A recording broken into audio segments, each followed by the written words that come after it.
안녕하세요 여러분. 많은 곡식들과 열매들이 익어가는 가을입니다.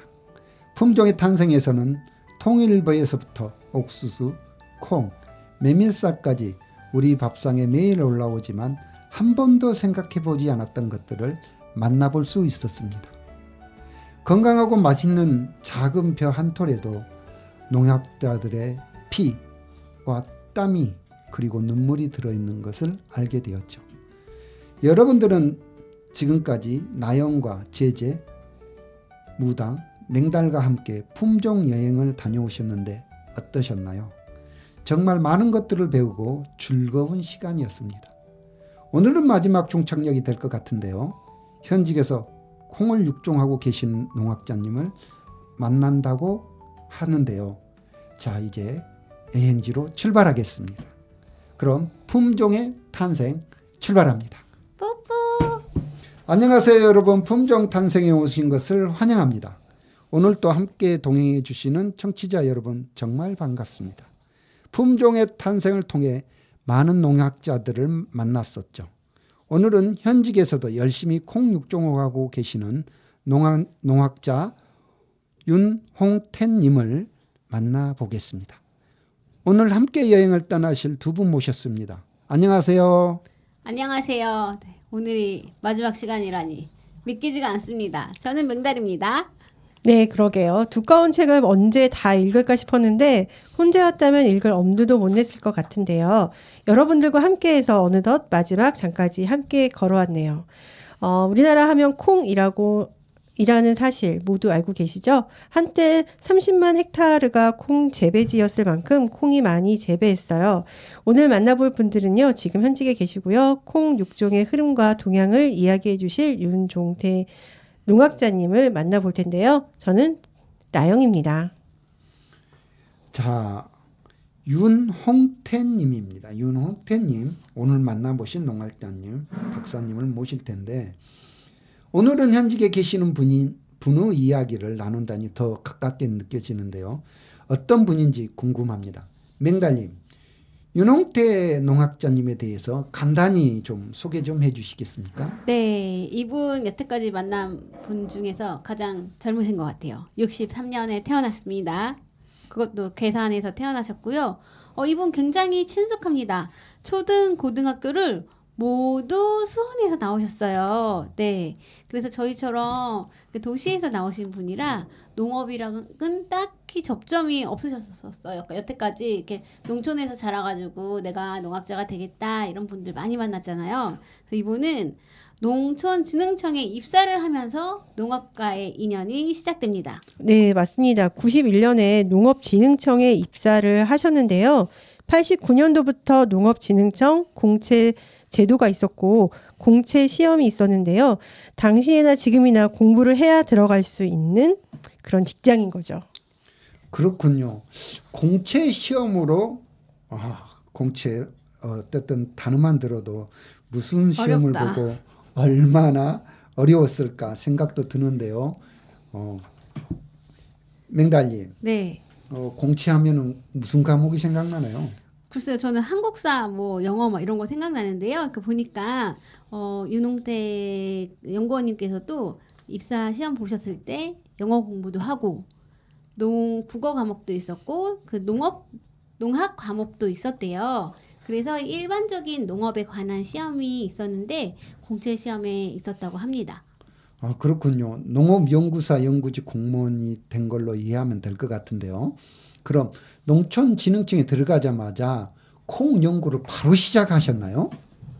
91년도에 당시 전작가로 먼저 발령을 받으셨는데요. 당시에는 작물 시험장이 있었는데 근무를 배정받은 곳이 품종 개발하는 거였다고 해요.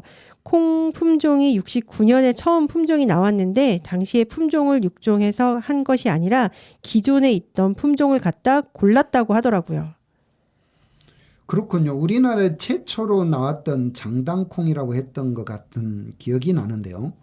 장당콩도 품종명인 거죠. 장단백목, 익산, 광교.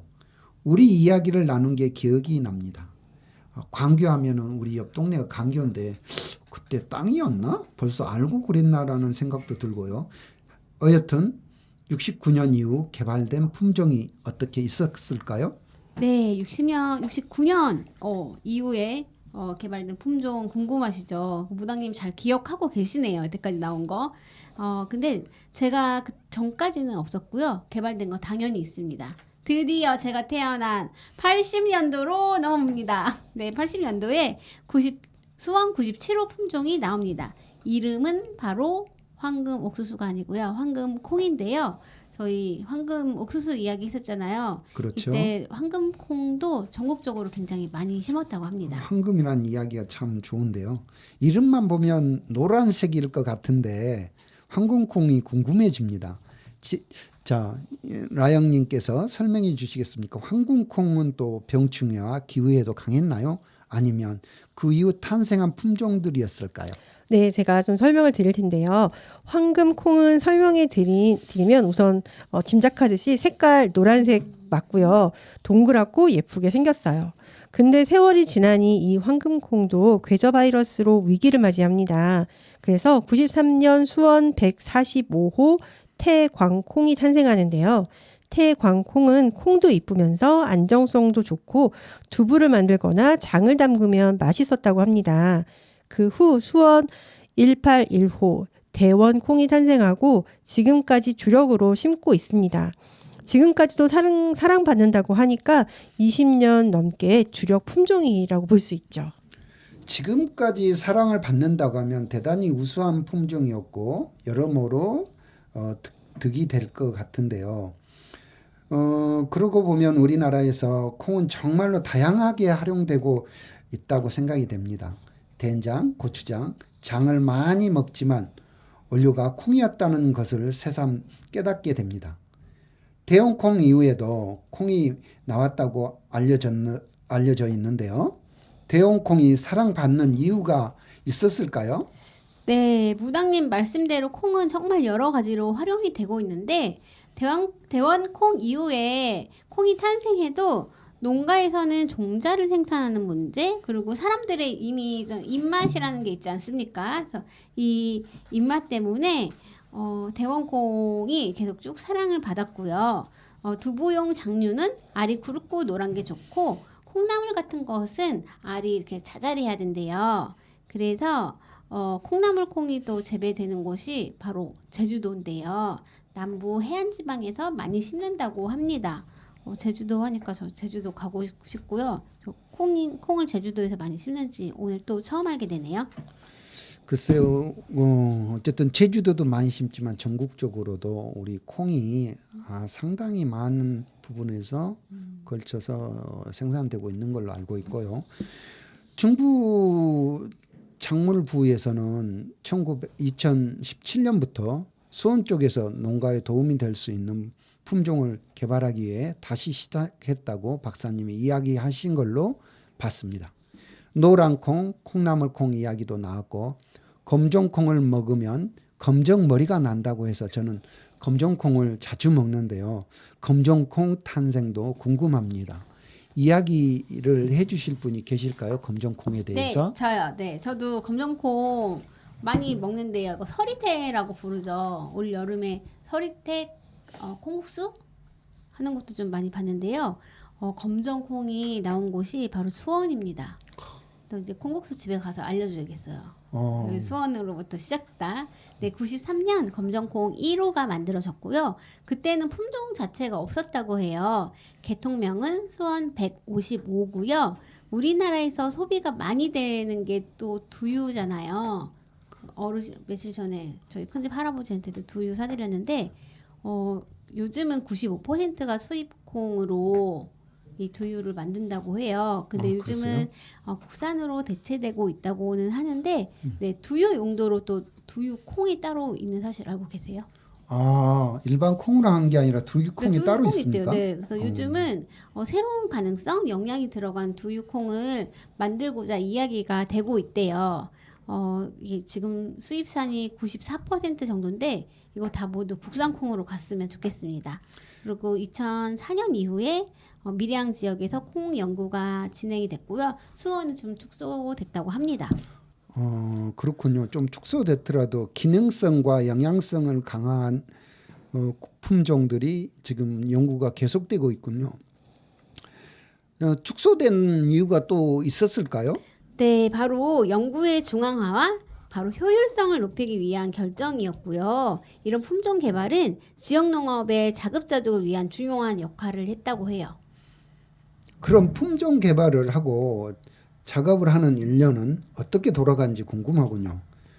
라영님께서 이 부분 좀 설명 좀 해주시겠습니까? 네, 박사님 말씀에 따르면 1월 정도 되면 전년도 일어났던 일을 마무리하고 새로운 일을 해야 하는데 이제 콩을 심어야 한대요. 겨울 동안 보고서를 쓰고 앞으로 할 계획을 세우면서 내년에 뭐 심을지 종자를 일일이 봐가면서 정리를 한다고 해요.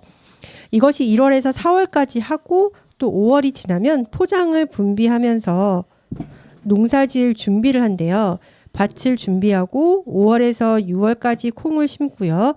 파종을 하고 7월부터 시작해 9월까지 관리를 하면서 중간 성과 보고를 하고 관리를 하고 조사를 하면서 10월에 수확에 들어간대요. 근데 이 시간이 선발을 해야 되기 때문에 기간이 길게 걸린대요. 7헥타르 2만 평 조금 넘는데 이걸 한 번에 심는 게 아니고 4m에 폭은 60cm로 해서 한 줄 한 줄 봐가면서 체크하면서 몇 개를 선별해야 한대요.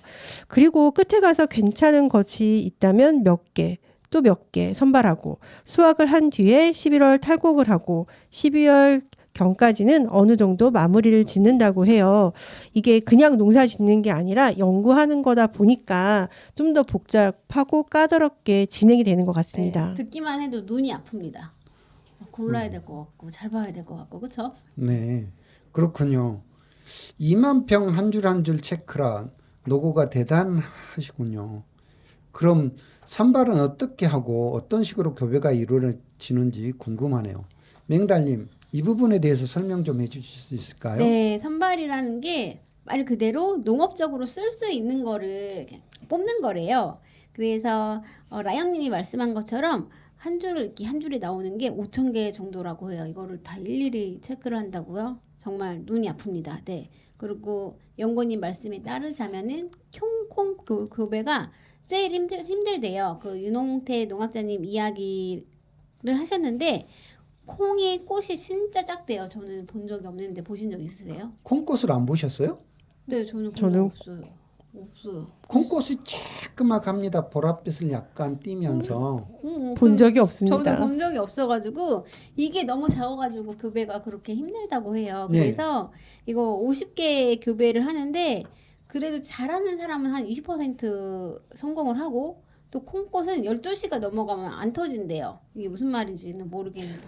아마도 그런 거 아닐까. 달맞이꽃처럼 밤이 되면 꽃이 폈다가 오전이 되면 다시 그런 져서 건가? 그런가요? 그래서 4명이 8시까지 출근해서 점심 먹기 전까지 100조합, 120개 조합을 하고 이거를 그냥 살피는 거래요. 그래서 하우스에서 콩을 날짜별로 심고 8월 중순까지 거의 비닐하우스에서 온종일 이거를 보다 보면은 땀이 줄줄 나고 많이 힘들었다는 얘기를 해주셨는데 네, 이게 진짜 쉽지 않은 것 같아요. 콩꽃이 그렇죠. 얼마나 8월 작은지 중순이면 모르겠지만, 네. 가장 더울 시간 7, 8월 아니겠습니까? 이 시기에 하우스에 들어간다는 거는 정말로 말해서 불가마에 들어가는 건가요? 불가마는 오히려 낫습니다. 뜨겁고 거기에 몇 분 있다 나오면 되는데 연구한 사람들은 시간 안에 거기에 시간상 활동할 시간을 충분히 다 거기에서 해야 되기 때문에 거기에서 한다는 것은 거의 어쨌든 힘들습니다.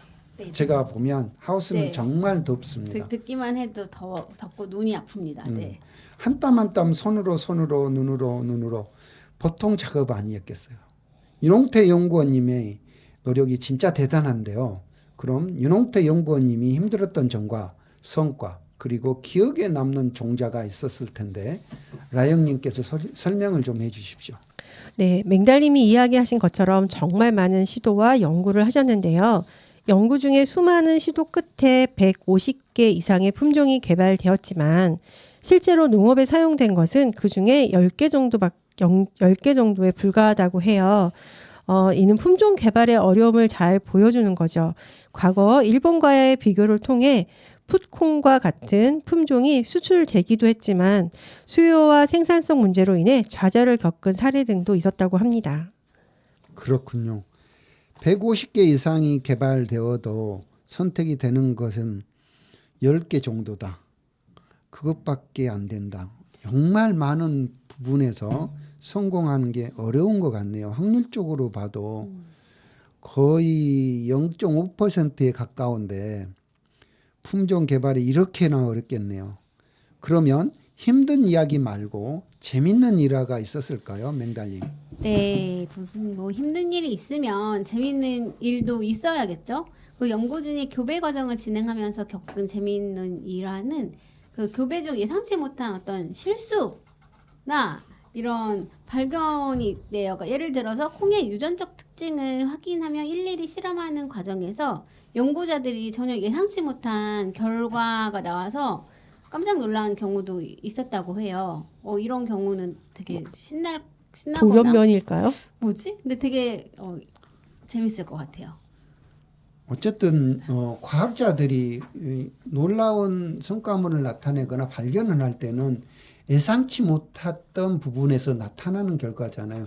우리 흔히 페니실린이 우리 의학계에 어쨌든 발견됐을 때도 그거 원치 않았던 결과물이 나타나서 그걸 보니 나중에 푸른 곰팡이에서 페니실린이 나왔다는 이야기도 나오는 것처럼 콩을 연구하다가 그렇게 어쨌든 특이하거나 어쨌든 색다른 품종이 나왔을 때는 정말 까무라치게 놀랄 것 같은데요.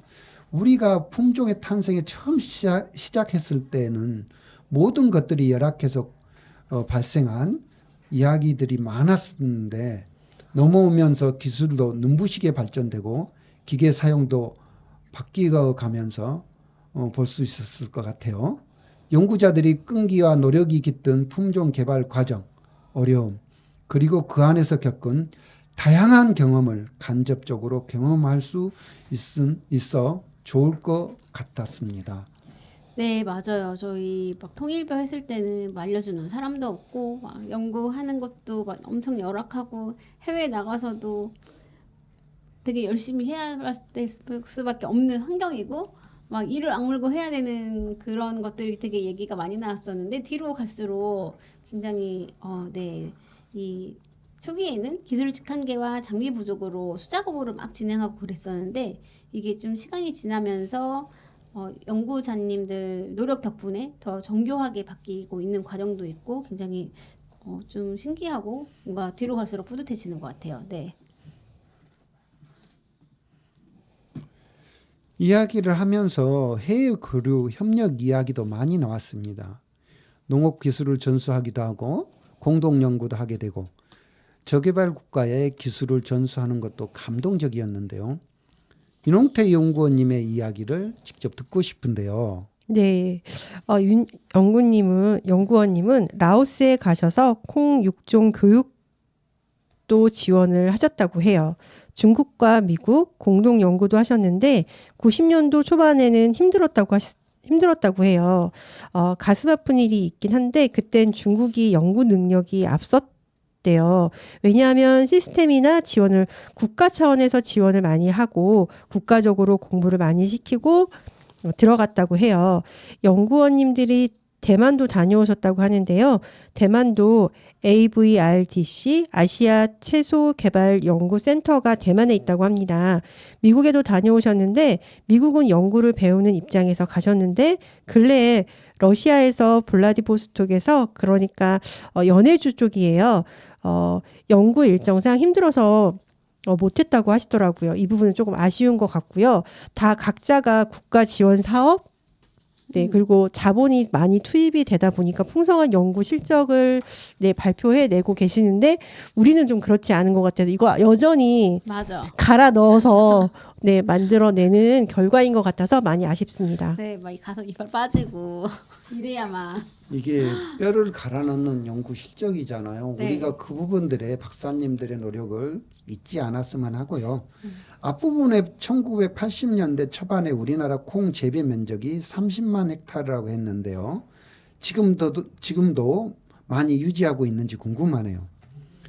콩의 현재도 궁금합니다. 맹달님이 이야기해 주셔야 되겠는데요. 네, 제가 말씀드릴게요. 저 그 많은 콩들이 어디 갔을까 싶게 지금 현재는 5만에서 7만 정도로 재배를 한다고 해요. 그리고 거의 다 이제 황금이 아닌 서리태 품종으로 많이 바뀌었고요. 그러니까 현재는 수입화에 좀 의존한다고 합니다. 우리 집에서 사용하는 콩기름도 거의 다 수입이고요. 네, 많이 떨어졌죠. 사료용 빼고 우리가 순수하게 두유, 된장, 간장 먹는다고 보면 우리 콩으로 쓰는 비율은 20에서 25% 정도밖에 안 된대요. 집에서 많이 쓰시는 콩기름용 콩은 100%가 수입이고요. 또 연구원님은 그런 점이 좀 많이 아쉬웠다고 하십니다. 저도 그런 것 같아요. 그런데 예전과는 다르게 현재는 한 사람이 대량으로 농사를 지으신다고 해요. 그래서 거의 기업형 농사, 그래서 전북 고창 같은 곳에 가면 몇십만 평 농사를 짓는 분이 계시고 아산 천안에도 20만 톤을 생산하시는 분이 계시다고 하고요. 본인이 직접 콩을 심지 않는 분도 계신다고 합니다. 전화 걸어서 콩 언제까지 뿌려달라, 비료 언제 뿌려달라 이렇게 주문을 하면 기계가 다 해주는 거죠. 아시잖아요. 드론으로 비료도 뿌리고 있는 이런 세상이다 보니까 그런 것 같고요. 이것을 또 전문적으로 하는 회사도 있어요. 그래서 지자체 영농조합에서 운영하는 곳도 있고요. 요즘은 농업 경영인으로 보시면 될 것 같아요. 거의 농업도 이제 기업화가 된 것 같습니다. 맞나요, 무당님? 네, 맞습니다. 지금 시골에도 이제 어쨌든 농사를 직접 지시는 분들이 많이 이제 안 계시고요. 거의 소수 몇 분이 농사도 이제 전문 분야를 해서 이렇게 하고 있습니다. 드론으로도 생산할 때 보면 농약 주는 것과 그다음에 파종, 그다음에 다양하게 하고 있는데요. 그런 것들을 일렬에 다 모아서 요즘에는 어쨌든 시스템화되고 기계화돼서 거의 AI 수준으로 농업 관리도 되고 있는 부분도 많은 것 같아요. 이게 과거에 비해서 많이 기계화가 됐습니다. 그만큼 재배 면적도 기업 경영 쪽으로 많이 움직이고 있고요. 농업 어쨌든 경영 이런 거라고 생각하면 네. 되나? 네. 과거에는 우리가 일일이 각 호마다 복합 영농이라고 해서 축산부터 어쨌든 밭농사, 논농사 다 모든 부분을 하잖아요. 그래서 이제 전체적으로 뭐 파동이 일어나면 돼지를 너무 뭐 집집마다 많이 길러서 돼지 파동 나고 고구마를 너무 많이 심어서 집집마다 고구마가 또 고구마 파동이 나고 그래서 과거에는 정부에서 뭐 심어라 그러면은 그거 안 심고 다른 걸 해야 됩니다. 그 생산할 때 많이 생산이 돼서 가격이 폭락을 해요. 그래서 이제 농업인들이 그거에 상당히 힘들어했죠. 그런 부분에 있어서는 뭐 자급화가 굉장히 많이 됐었는데 현재는 어쨌든 수입에 의존하고 또 농산물도 여러 가지 이유 때문에 가격 경쟁력이 뒤처지다 보면 안 하게 되잖아요. 고생한 이야기만 듣다가 보니 마음 편해지는 이유는 뭔지 모르겠습니다. 이렇게 품종의 탄생의 종착지까지 함께 동행했는데요. 만난 분들의 다 기억하실까요, 맹달님? 네, 저희 천천히 기억을 이렇게 따듬어 보면은 통일벼의 김종호, 네, 그분 생각나고요. 그 다음에 벼 6종 정은기, 재배기술연구자 최경진님, 옥수수 6종 변화를 이끈 문형기님, 옥수수 품질 분석한 김선리님, 옥수수 6종의 현재를 말한 백성범님, 찰보리 찰미를 6종한 하용욱님, 그리고 사료용 맹류 6종가 황종직님, 그리고 또 누가 있었죠? 네, 태광콩, 대원콩, 육종한 김석동님, 이제 박사님이신 거죠. 콩 6종의 현재 윤홍태님이 계셨어요. 정말 많은 농학자 분들을 만났는데요. 여러분들이 있었기 때문에 이 여행이 가능했던 것 같습니다. 저 역시 청취자 여러분들과 함께 나영님, 제재님, 토리님, 맹달님 덕분에 즐겁게 이 프로그램을 진행할 수 있었고요.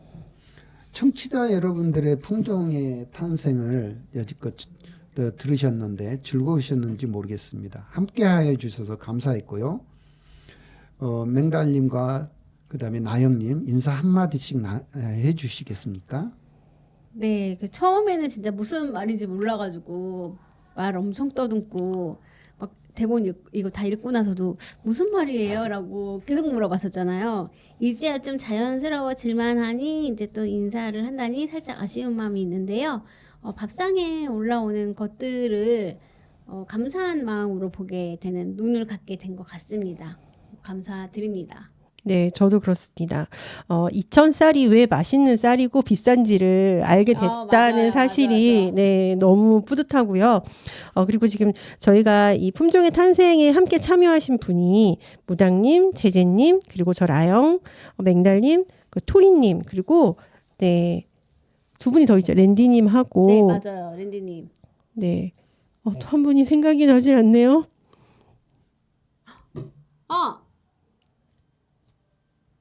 코지님. 맞아. 네. 이렇게 많은 분들이 함께 해주셔서 정말 즐겁고 맞아. 감사했습니다. 네, 코지님 이름이 생각이 안 나가지고 코 뭐였더라 이러고 있었는데 가까운 분인데 맞습니다. 네, 덕분에 네, 저 이제 2,000쌀 사 먹어야지 이러고 굳게 다짐을 했습니다. 왜냐하면 이삭이 빨리 자라니까요. 어쨌든 품종의 탄생을 진행하면서 여러 가지 이야기를 많이 나눠봤는데요. 저는 지난주에 주말 이틀 전이죠. 토요일에 여주를 다녀왔습니다. 그랬더니 여주에 갔더니 그쪽에 특산물이 뭐냐 그랬더니 여주 쌀이 임금 수라상의 진상이 됐던 쌀이래요. 그래서 임금님만 드셨던 쌀이래요. 아 그렇구나 그랬는데 이천 쌀도 임금님만 드셨고 우리나라에 생산된 모든 쌀은 임금님만 드셨네.